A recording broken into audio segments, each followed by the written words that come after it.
दोस्तों इससे पहले हमने एक्सरसाइज 8.1 का क्वेश्चन नंबर 8 तक कंप्लीट कर चुके हैं। अब देखते हैं इस वीडियो में क्वेश्चन नंबर 9, 10 एंड 11। तो क्वेश्चन नंबर 9 हमारा है। क्वेश्चन नंबर 9 कह रहा है, क्या कह रहा है? In triangle ABC right angle at B in angle ABC right angle at B। ठीक है।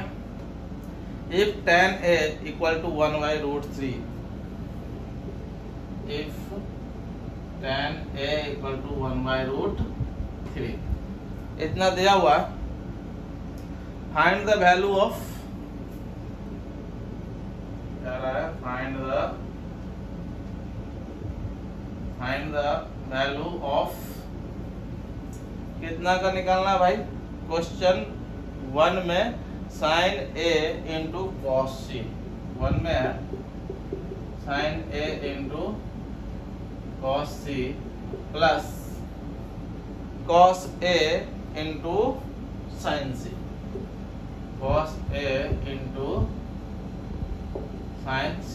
क्वेश्चन नंबर 1 और क्वेश्चन नंबर 2, दो क्वेश्चन है। cos A into cos C, cos A into cos C plus minus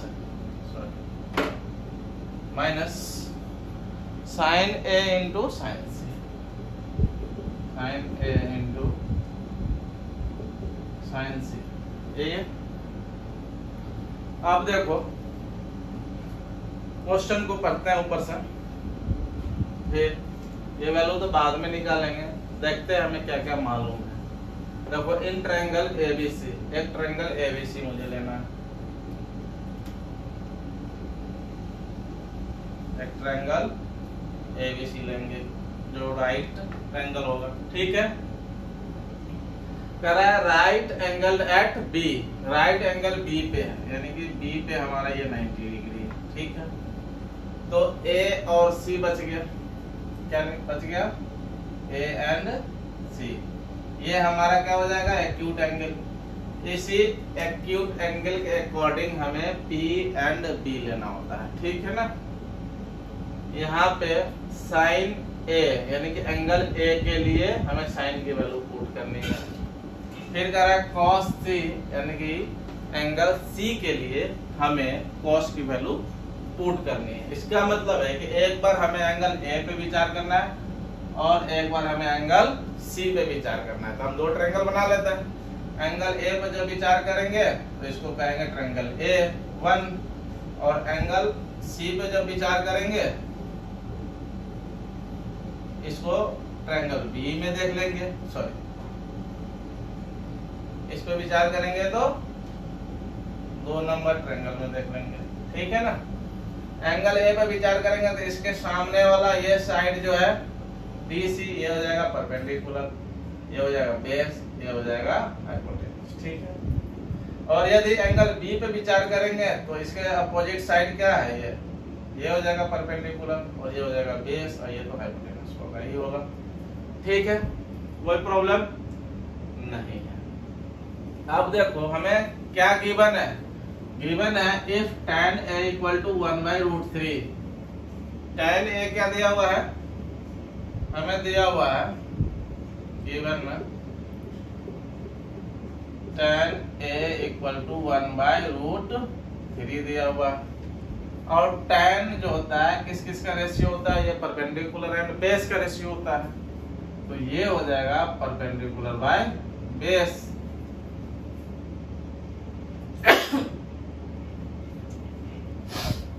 यानी कि perpendicular ये 1 and base ये क्या है? √3। ठीक है। तो देखो tan A में ना, A में परपेंडिकुलर कितना हुआ? 1, और B कितना हो जाएगा? बेस √3। तो परपेंडिकुलर यहाँ हो जाएगा 1 एंड बेस क्या हो जाएगा? √3। रेशियो में है, इसका कॉमन फैक्टर कट रखा होगा तो के लगा देना, ठीक है, के लगा दे, लगा देते हैं, ठीक है। नहीं भी लगाओगे तो भी दिक्कत नहीं है क्योंकि रेशियो में कट ही जाता है। अब पाइथागोरस थ्योरम से हम h का वैल्यू आराम से निकाल सकते हैं ना। तो क्या होता है, h square equal to P square plus, यहीं पे निकाल दें क्या, एच स्क्वायर इक्वल टू क्या हो जाएगा, H square equal to P square plus P square, H square तो पता नहीं है, एच पी स्क्वायर, ये क्या हो जाएगा 1 के का square plus B square root 3 के का स्क्वायर, ठीक है। अब ये हो जाएगा एच स्क्वायर इक्वल टू 1 का स्क्वायर 1 एंड के स्क्वायर प्लस रूट 3 का स्क्वायर कितना होगा, रूट 3 का स्क्वायर केवल 3 होता है, ठीक है। किसी भी रूट का स्क्वायर वो रूट से फ्री हो जाता है, तो रूट 3 का स्क्वायर 3 एंड के स्क्वायर, ये कितना हो जाएगा भाई 1 के स्क्वायर प्लस 3 के स्क्वायर 4 के स्क्वायर, ठीक है। ये क्या हो जाएगा 4 के स्क्वायर को हम 2 के का होल स्क्वायर लिख सकते हैं, देखो by exponents rules, power power same तो इसका बेस भी सेम, यानी कि h इक्वल टू क्या हो जाएगा 2k, तो हमारा h का वैल्यू निकल गया क्या 2k।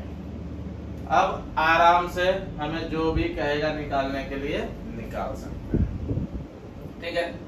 तो हमें क्या कह रहा है निकालने के लिए, हमें कह रहा है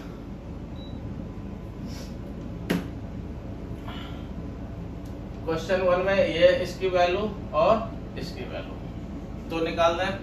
क्वेश्चन 1 लेके चलते हैं। क्वेश्चन 1 में है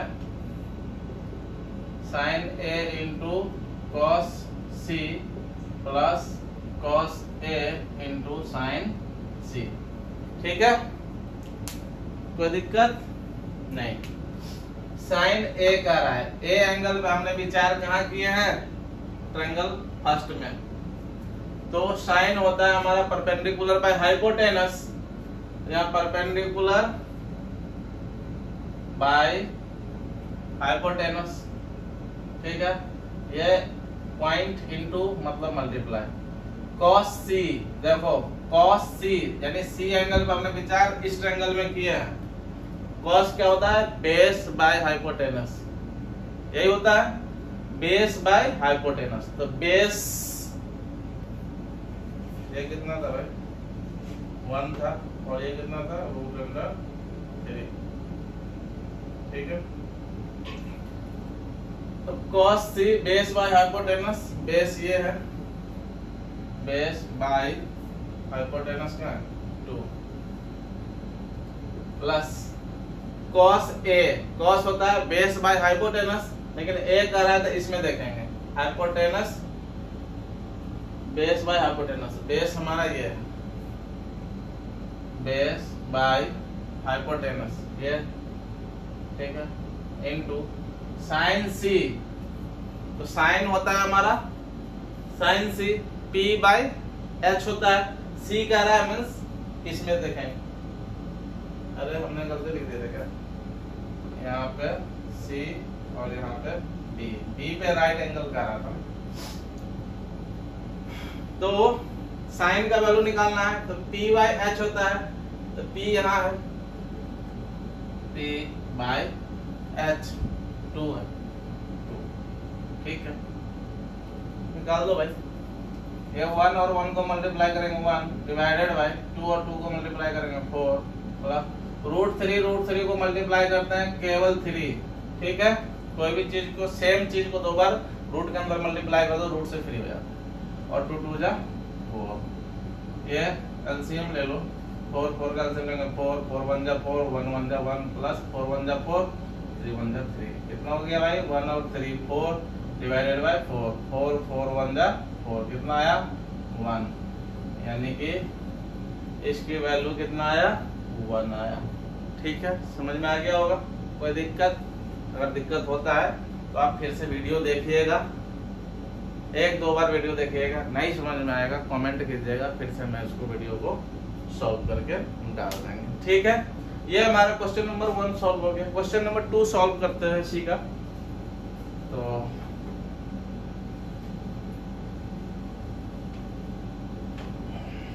बाद बाकी सब वही रहेगा। क्वेश्चन नंबर 2 में है क्या है, cos A into cos C, cos A into cos C minus sin A into sin C। ठीक है, वैल्यू तो पुट करना है।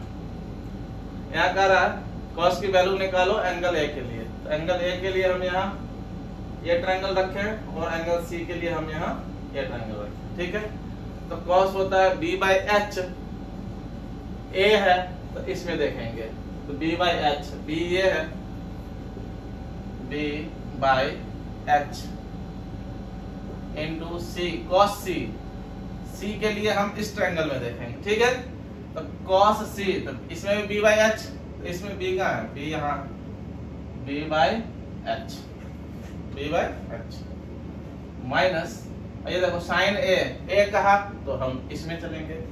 साइन होता क्या है, साइन p बाई एच, तो p कहा p by H two into sine c कह रहा था इसमें देखेंगे। साइन p बाई एच होता है ना, तो p यहाँ है h यहाँ है। ठीक है, √3 बाई 2। इसको सॉल्व कर दो, जितना आएगा वही आंसर हो जाएगा।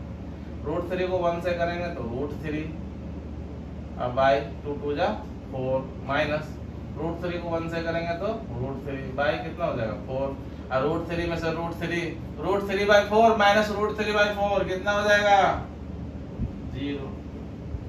ठीक है, राम में से राम गया, खत्म 0।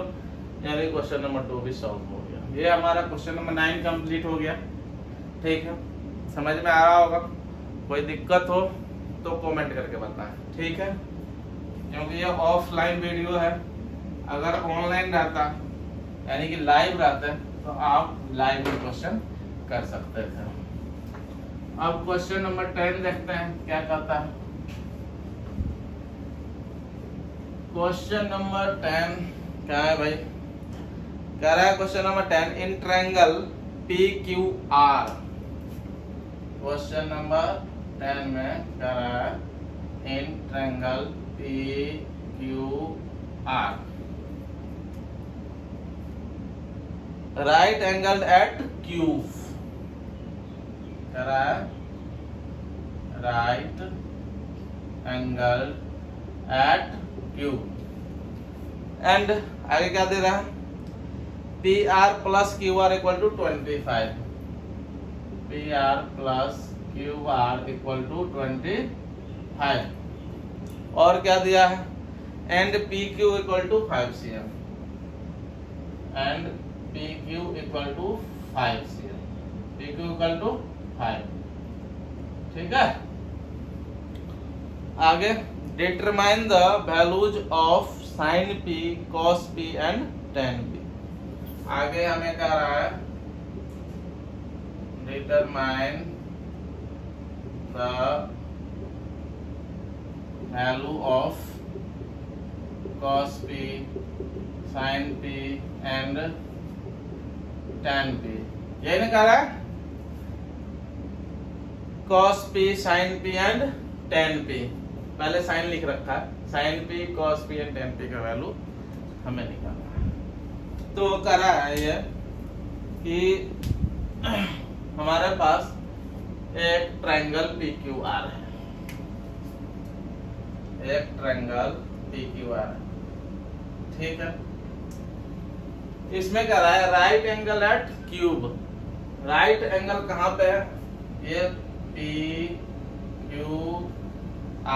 में राइट एंगल को क्यूब पर रखें। ठीक है, अकॉर्डिंग टू क्वेश्चन। तो ये क्यूब है हमारा राइट एंगल, ये एंगल हमारा और ये एंगल हमारा क्या हो गया, एक्यूट एंगल है। P and R acute angle है। तो हमें यहाँ पे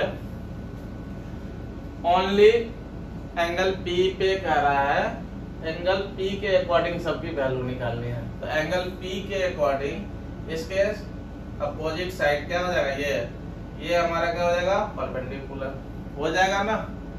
जिस एंगल पे विचार करने के लिए कहता है, जो एंगल वहां लगा होता है साइन cos tan में, उस एंगल के सामने वाला यानी कि अपोजिट साइड परपेंडिकुलर हो जाता है। तो ये हो जाएगा बेस एंड ये हो जाएगा हाइपोटेनस। ठीक है, कोई प्रॉब्लम होना नहीं चाहिए। अब देखो क्या क्या मालूम है हमें मालूम है P R plus Q R equal to 25, P R plus Q R equal to 25। और क्या मालूम है, and P Q equal to 5। P Q कहाँ है भाई, पी क्यूब यहाँ है, ये दिया हुआ है 5 cm। ठीक है, हम यहाँ से देखो इसमें से इसकी वैल्यू निकाल सकते हैं, पी आर की वैल्यू। तो ये पी आर इक्वल टू क्या हो जाएगा, ये क्यू आर उधर जाएगा माइनस में हो जाएगा, और 25 माइनस क्यू आर हो गया। ठीक है, हो गया ना, 211।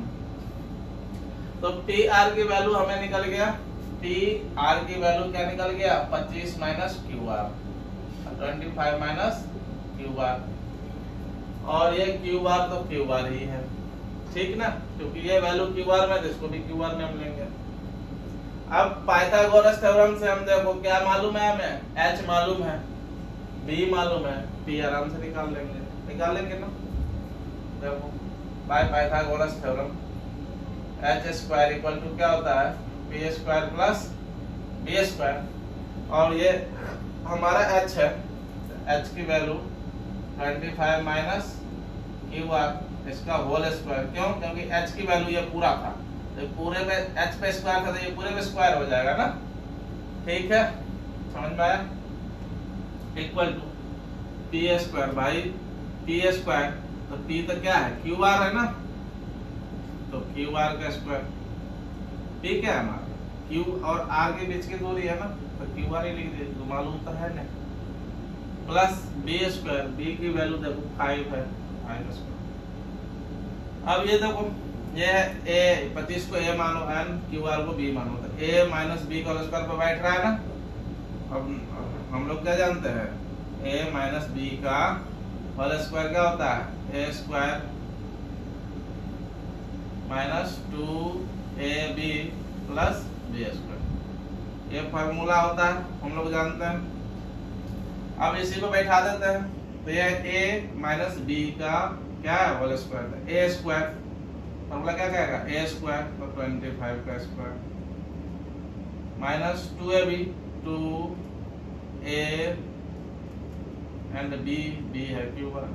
ठीक है, प्लस बी स्क्वायर, तो बी की जगह तो ये क्यू आर है, तो क्यू आर का स्क्वायर। ठीक है, इक्वल टू के साइड में इसका तो कर दिया हमने, a माइनस बी का स्क्वायर पे तोड़े तो ये आया, इक्वल टू के उस पर क्या है, क्यू आर का स्क्वायर, और प्लस ये कितना है, 5 का स्क्वायर, 25। अब आराम से ये देखो, इसको लिखो, 25 का स्क्वायर कितना होता है, 625। ये इसको इधर ले आए तो माइनस 25 हो जाएगा, इसको मल्टीप्लाई करो कितना हो जाएगा, 25 को 2 से मल्टीप्लाई करेंगे कितना हो जाएगा भाई, माइनस 50 क्यू आर। ठीक है, अब देखो ये प्लस क्यू आर का स्क्वायर, ये क्यू आर को इधर लाओ तो माइनस क्यू आर का स्क्वायर, उधर क्या बच गया, 0। अब देखो प्लस क्यू आर का स्क्वायर से माइनस क्यू आर का स्क्वायर गया। अब ये 625 में से 25 घटेगा कितना हो जाएगा, 600, इक्वल टू ये 50 क्यू आर को उस साइड ले जाओ, किस साइड, इक्वल टू के उस पार, कुछ नहीं था इधर माइनस था, 50 क्यू आर तो इधर गया प्लस क्यू आर, ये 5 से 5 गया, सॉरी 0 से 0 गया, और ये 5 से ये कट जाएगा 12, तो क्यू आर का वैल्यू कितना निकल गया, क्यू आर का वैल्यू निकल गया 12, क्यू से लेके आर तक की वैल्यू कितना निकल गया, 12, और यहाँ पे क्यू आर की वैल्यू 12 रख दो, तो पी आर इक्वल टू क्या हो जाएगा, 25 माइनस 12, तो पी आर कितना हो जाएगा, 25 में से 12 गया 13, यानी कि ये निकल गया हमारा 13। अब देखो सब कुछ का वैल्यू पता है हमें, P का भी वैल्यू पता है, B का भी वैल्यू पता है और H का भी वैल्यू पता है। अब जो कहेगा सब निकाल देंगे। अब हमें निकालना क्या है, साइन कॉस एंड टेन की वैल्यू हमें निकालना है। साइन P, भाई P पे ही तो विचार कर रहे हैं, तो साइन होता क्या है, साइन होता है हमारा P/H, ठीक ना। तो P/H निकाल दो, P कितना है 12 और H है 13, तो ये हो गया 12/13, ये हो गया आंसर। अब cos P निकालना है, cos P क्या हो जाएगा भाई, cos क्या होता है हमारा B/H, ये होता है ना, बेस और हाइपोटेनस के रेशियो को cos बोलते हैं। तो B/H, B कितना है, B है 5/13, ये हो जाएगा 5/13, ये आंसर हो गया।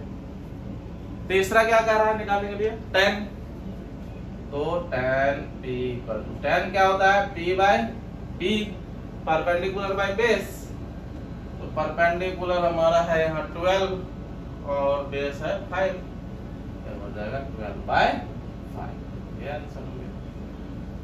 क्वेश्चन नंबर 10 भी हमारा क्या हो गया, कंप्लीट हो गया एक्सरसाइज 8.1 का। अब क्वेश्चन नंबर 11 में क्या है, state whether the following are true और फॉल्स, जस्टिफाई योर आंसर। यानी कि क्वेश्चन नंबर 12 में स्टेटमेंट दे रखा है, वो स्टेटमेंट सही है कि नहीं वो हमें बताना है, यानी कि true false.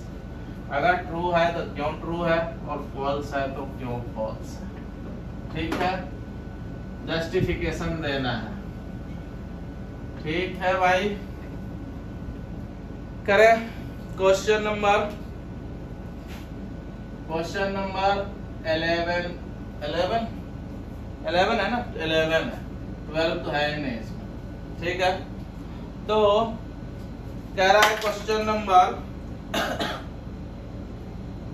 1, sorry statement number 1 कह रहा है, the value of tan A is always less than 1, the value of tan A is always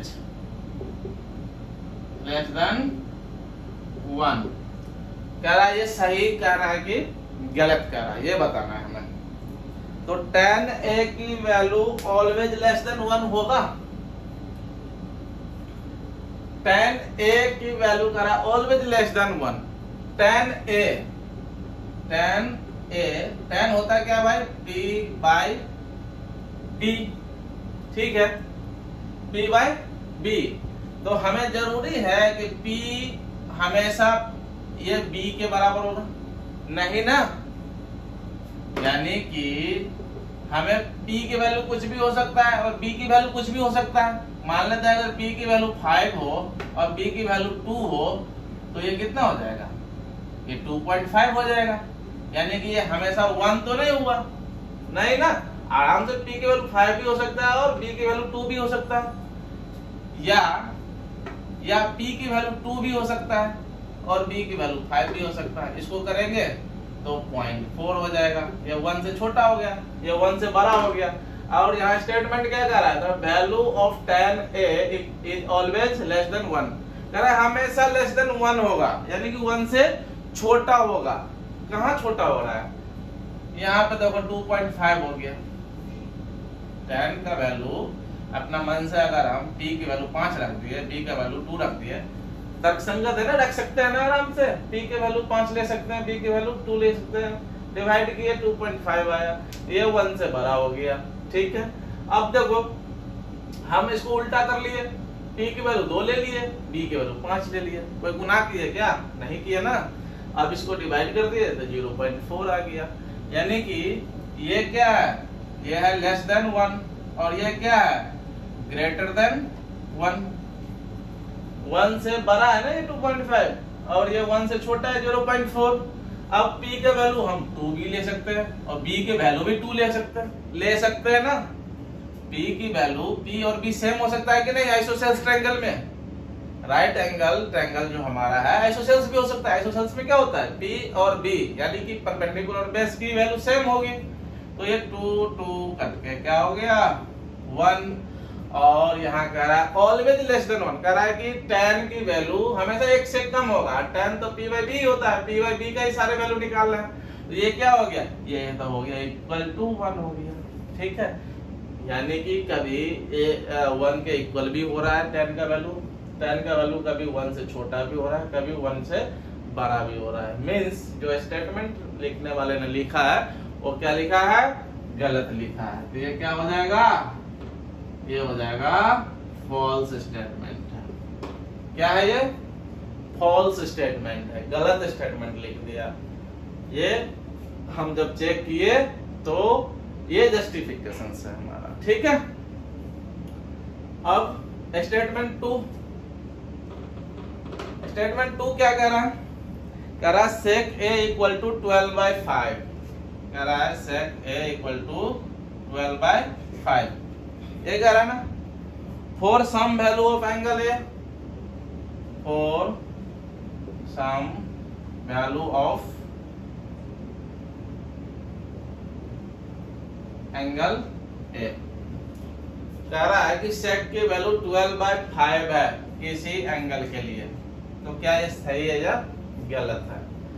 तो हम लोग क्या जानते हैं, sec a equal to, sec होता क्या भाई, किसका रेशियो होता है sec, ये होता है हाइपोटेनस बाय बेस का, हाइपोटेनस बाय बेस का। और हम जानते हैं कि किसी भी ट्रायंगल में हाइपोटेनस हमेशा क्या होता है, hypotenuse always greater than P and B, हमेशा परपेंडिकुलर से, ये A मान लो और ये B, हमेशा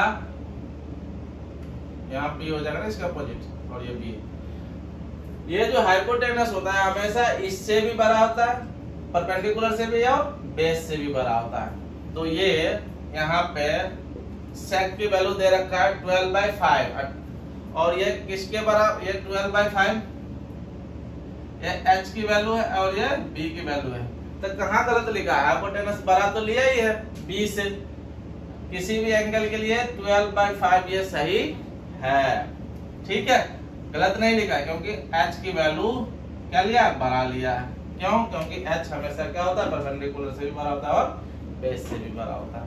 तो ये क्या है, ये स्टेटमेंट सही है, ये स्टेटमेंट क्या है, ट्रू है। तो को स्टेटमेंट 1 और 2 को हमने देख लिया। अब स्टेटमेंट 3 एंड 4 देखते हैं। 4 स्टेटमेंट दिया है।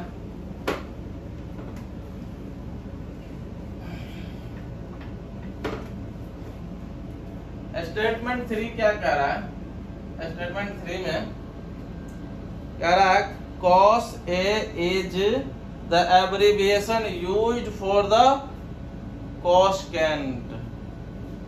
cos A is abbreviation, कह रहा है cos A is abbreviation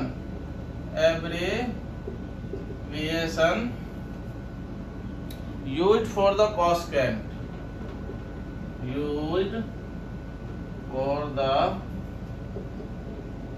cosecant A, cosecant of angle A, cosecant of angle A। ये क्या कर रहा है, कह रहा है स्टेटमेंट ने दिया कि cos A is abbreviation, कह रहा है कि cos A छोटा रूप है, used for the cosecant, cosecant का छोटा रूप है। तो हमने इंट्रोडक्शन में बताए थे कि cos का फुल फॉर्म जो होता है, ये cos जो निकला है किससे निकला है, कोसाइन से निकला है, कोसाइन से निकला है एंगल ए के लिए, कोसाइन से निकला है, ना कि cosecant से। cosecant से क्या निकला है, cosecant, cosecant से ये निकला है cosec, इससे ये निकला है cosec। तो ये cosecant का एब्रिविएशन cosec होगा, ना कि cosecant का एब्रिविएशन cos होगा। cosecant का एब्रिविएशन cos नहीं होता है, ये कोसाइन, कोसाइन का एब्रिविएशन कॉस होता है। ठीक है, समझ में आ गया? ये हमारा क्या हो जाएगा, जस्टिफिकेशन हो जाएगा। तो ये गलत बताया ना इसने, तो ये क्या स्टेटमेंट इसका फॉल्स है, ये फॉल्स स्टेटमेंट है। कॉसेकेंट का एब्रिविएशन कॉसेक होता है, ना कि कॉस होता है। ठीक है, समझ में आ गया? अब स्टेटमेंट 4 क्या करा है, sine theta equal to 4/3, sine theta equal to 4/3 for some angle of theta, for some angle of theta. कह रहा है कि साइन थीटा 4/3 है किसी एंगल थीटा की कोई वैल्यू के लिए, तो क्या ये सही है? तो हम जानते हैं कि साइन थीटा क्या होता है, P/H, और हम जानते हैं कि H हमेशा क्या होता है, P एंड B से बड़ा होता है, always H is always greater than P and B, perpendicular and base. तो यहाँ पे P/H होता है साइन, यहाँ पे दिया कितना है 4/3, जबकि P का वैल्यू 4 एंड H की वैल्यू 3, मीन्स क्या है, P बड़ा है किससे, H से, और हमेशा H बड़ा होना चाहिए किससे, P और B से। यहाँ पर हियर, यहाँ पर लिख दो here P greater than H, या ऐसे लिख दो 4 P लिख दो, 4 तो P का वैल्यू है ना, P greater than H, which is not possible, which is not possible in any triangle, किसी भी ट्रायंगल में P H से बड़ा नहीं हो सकता है। इसलिए ये जो दिया है साइन थीटा का वैल्यू 4/3, क्या ये रॉन्ग है, मीन्स ये क्या हो जाएगा, फॉल्स हो जाएगा। ठीक है, कोई प्रॉब्लम नहीं। तो क्वेश्चन नंबर 11 भी हमारा कंप्लीट हो गया, और एक्सरसाइज 8.1 का ये लास्ट क्वेश्चन था। तो दोस्तों, यदि मेरा वीडियो आपको सही लगता है तो लाइक करें, कमेंट करें और हमारे चैनल को सब्सक्राइब करें, ताकि हम इंस्पायर्ड होकर और आगे आपके लिए वीडियो लाते रहें। तब तक के लिए धन्यवाद, मिलते हैं नेक्स्ट वीडियो में। Thank you.